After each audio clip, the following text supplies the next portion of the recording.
Di sebagian besar Eropa, Mother's Day ditujukan sebagai penghormatan terhadap Dewi Rhea, istri dewa Cronus dan ibu para dewa dalam sejarah atau mitologi Yunani kuno.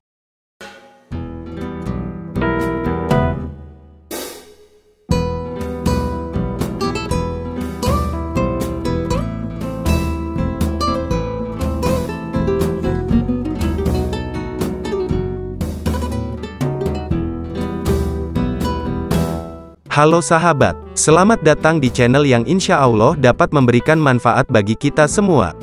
Di Indonesia pada tanggal 22 Desember kita kenal sebagai Hari Ibu. Tahukah sahabat, saat ini telah terjadi pendangkalan makna dari Hari Ibu di Indonesia.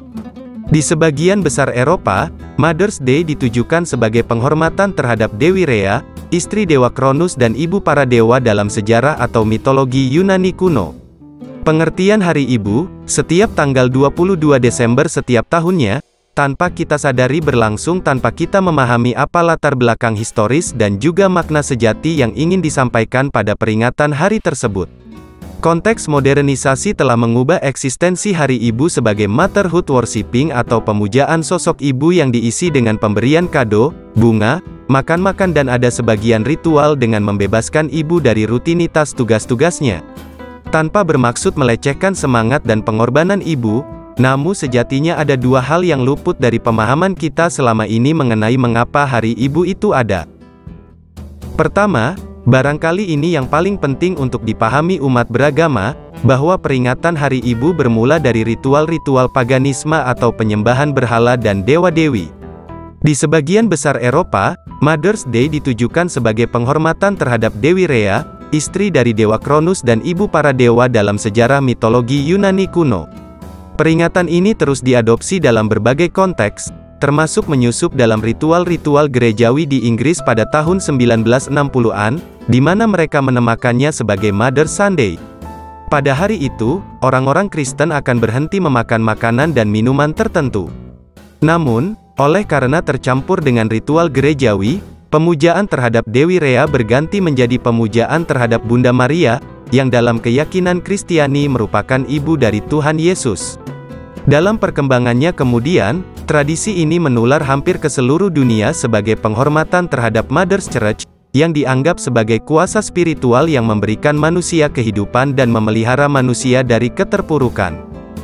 Di Amerika Serikat sendiri, pengadopsian Mother's Day atau Mother's Church ala pagan dan gereja, dimodifikasi dengan menyesuaikan kondisi pada saat itu, di mana oleh pionirnya, Julia Woodhowe pada tahun 1870, peringatan tersebut dicanangkan untuk mempersatukan perempuan menghentikan perang saudara yang berkecamuk hebat merenggut nyawa para suami dan anak-anak laki-laki mereka dengan sia-sia.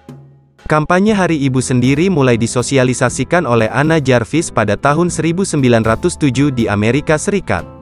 Telah berhasil memengaruhi para petinggi negara, pengusaha dan politisi sehingga oleh Presiden Woodrow Wilson pada tahun 1914 diperingati Hari Ibu sebagai hari libur resmi setiap hari Minggu kedua dalam bulan Mei setiap tahun. Kedua, terkait dengan konteks keindonesiaan kita. Inspirasi Hari Ibu berawal dari Kongres Perempuan Indonesia tanggal 22–25 Desember tahun 1928 di Yogyakarta. Namun demikian, penetapan Hari Ibu sendiri baru diputuskan dalam Kongres Perempuan Indonesia ketiga di tahun 1938, yang mendapatkan legalisasi oleh Presiden Soekarno melalui Dekrit Presiden Nomor 316 tahun 1959. Semangatnya ketika itu lebih kepada penghargaan terhadap perempuan secara umum tidak terbatas kepada ibu semata.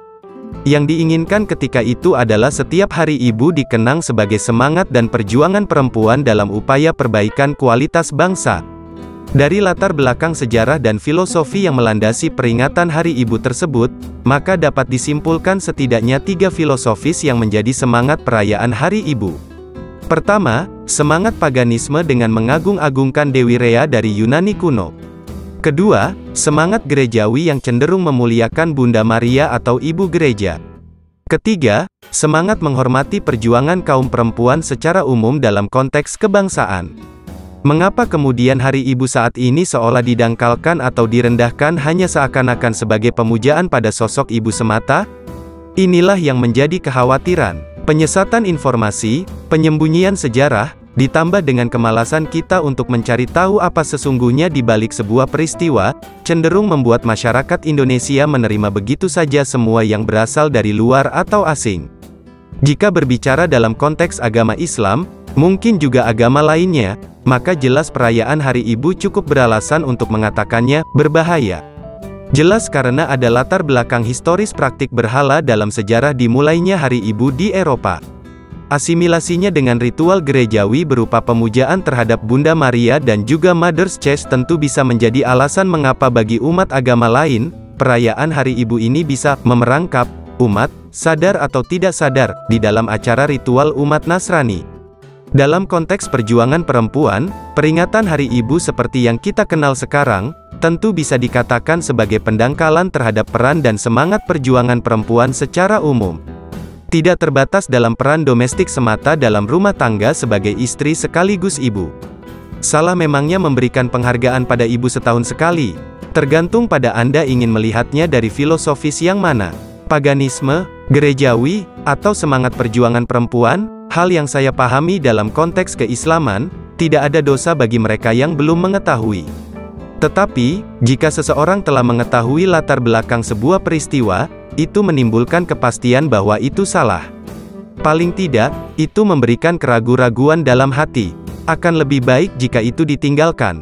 Bagaimana dengan Anda? Terima kasih telah menonton video ini. Jika dirasa bermanfaat, silakan tekan tombol like, dan share ke teman-teman sahabat.